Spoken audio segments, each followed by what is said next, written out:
नमस्कार, कैसे हैं आप सब? आशा है अच्छे से होंगे। चलिए थंबनेल देखकर तो आप लोगों को आइडिया हो ही गया होगा कि हम किस विषय पर चर्चा करने वाले हैं। बिल्कुल राजस्थान को लेकर चर्चा करने वाले हैं। आप लोगों ने समाचारों में सब कुछ सुन ही लिया होगा, लेकिन कुछ हम आपको अलग बताएँगे, इसलिए आप वीडियो में लास्ट तक बने रहिए। हालाँकि कुछ राज्यों में चुनाव हुए और डेफ़िनेटली निश्चित बात है कि चुनाव के बाद रिज़ल्ट आते हैं और रिज़ल्ट के बाद जो सत्तासीन पार्टी होती है उस समय की, वो इस्तीफ़ा देती है और जो नई पार्टी होती है, जो विजयी होती है, वो अपना ज़िम्मेदारी सँभालती है। तीनों राज्यों में यानी कि मध्य प्रदेश, छत्तीसगढ़, उसका पड़ोसी छत्तीसगढ़ और राजस्थान, तीनों में बीजेपी ने बाजी मारी। हालाँकि बीजेपी ने चौंकाया ज़रूर।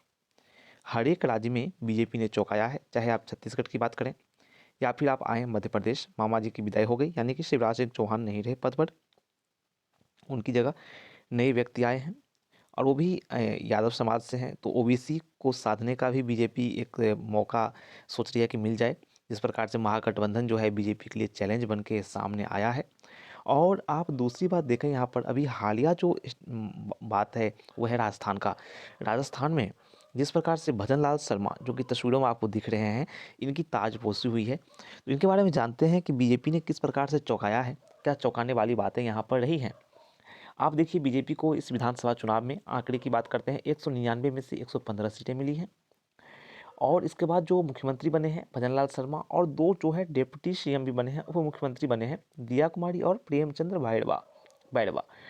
तो चुनावी नतीजों के ऐलान होने के बाद काफ़ी अटकलें थी। वसुंधरा राजे सिंधिया इनका जो इन्हें सीएम कैंडिडेट के तौर पे देखा जा रहा था, लेकिन इनकी विदाई हो गई।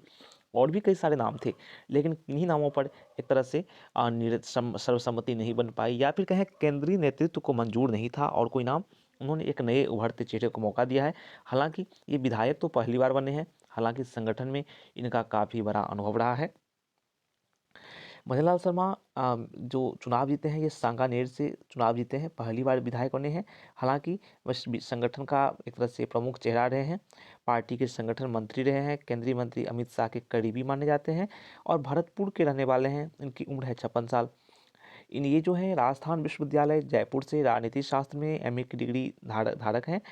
और इनकी चुनावी हलफनामे की बात करें तो 22 तेईस में इन्होंने अपनी कुल आय जो है वो बताया है 6,86,660 बताया है। वहीं उनकी पत्नी के पास जो बताई गई है आय वो है 4,27,080 रुपये। इनकी कुल चल अचल संपत्ति करीब 1.5 करोड़ के आसपास बताई गई है। उनके खिलाफ एक आपराधिक मामला भी दर्ज है। ये मामला सरकारी कर्मचारियों को अपनी ड्यूटी करने से बलपूर्वक रोकने से जुड़ा हुआ है। और शर्मा ने सांगानेर विधानसभा चुनाव में कांग्रेस के पुष्पेंद्र भारद्वाज को 48,81 वोट से हराया। ये बीजेपी के पुराने कार्यकर्ता हैं और एक तरह देखा जाए तो सांगानेर को बीजेपी का गढ़ माना जाता है। ये सीट जो है जयपुर जिले में आता है। यहाँ से सिटिंग विधायक अशोक लाहोटी का टिकट काटकर पार्टी ने भजनलाल शर्मा को ये मौका दिया था। इस सीट पर बीजेपी की जीत तय मानी जा रही थी। अशोक लाहोटी को वसुंधरा राजे का समर्थक माना जाता है। लाहोटी का टिकट काटने से नाराज उनके समर्थकों ने बीजेपी के कार्यालय के बाहर नारेबाजी भी की थी। तो एक तरह से सभी जातियों को साधने की कोशिश हुई है। और आप देखा जाए भजनलाल शर्मा जो हैं वो ब्राह्मण हैं, दिया सिंह राजपूत हैं और प्रेमचंद बैरवा जो हैं दलित समुदाय से आते हैं। इनके नाम के ऐलान होने के साथ ही जो है ऐसे शुभकामनाएं तो इन्हें मिली ही, लेकिन जो किसी एक विधायक ने जो कहा कि हमें जाति को साधने की जरूरत नहीं है, हमारे सामने जो है वो एक तरह से सभी जो मतदाता वर्ग हैं उनका समर्थन हासिल है। हालांकि अगर राजनीतिक जो व्याख्याकार हैं वो इसको जो एक्सप्लेन कर रहे हैं कि बीजेपी हर एक जाति वर्ग को साध कर आगे जो लोकसभा चुनाव है उसकी तैयारी करती नजर आ रही है। तो इस क्रम में अगर बीजेपी लोगों को चौंकाती है अपने निर्णयों से, अगर नए कैंडिडेट्स को सामने लाती है, चाहे मध्य प्रदेश में यादव समुदाय को साधने की कोशिश हो या छत्तीसगढ़ की बात हो या फिर अभी राजस्थान में देखा गया हो, तो किसी को अचरज आश्चर्य नहीं होना चाहिए। तो ठीक है, अभी जो हमने सोचा ज़रूरी सोचा कि आप लोगों को इनके बारे में बता दें। राजस्थान के जो सीएम बने हैं ये किस एक तरह से इनका अतीत कैसा रहा है, ये इससे पहले कहाँ थे बीजेपी में, तो मंत्री पद पर थे, संगठन में थे, पहली बार विधायक बने हैं और जो भी उन्होंने कुछ उनके बारे में महत्वपूर्ण बातें थी हमने आपके सामने रखी। ठीक है, अब हम मिलते हैं नेक्स्ट वीडियो में, उसमें हम चर्चा करेंगे मध्य प्रदेश के नवनिर्वाचित सीएम को लेकर और फिर छत्तीसगढ़ को चलेंगे, फिर तेलंगाना वगैरह भी चलेंगे।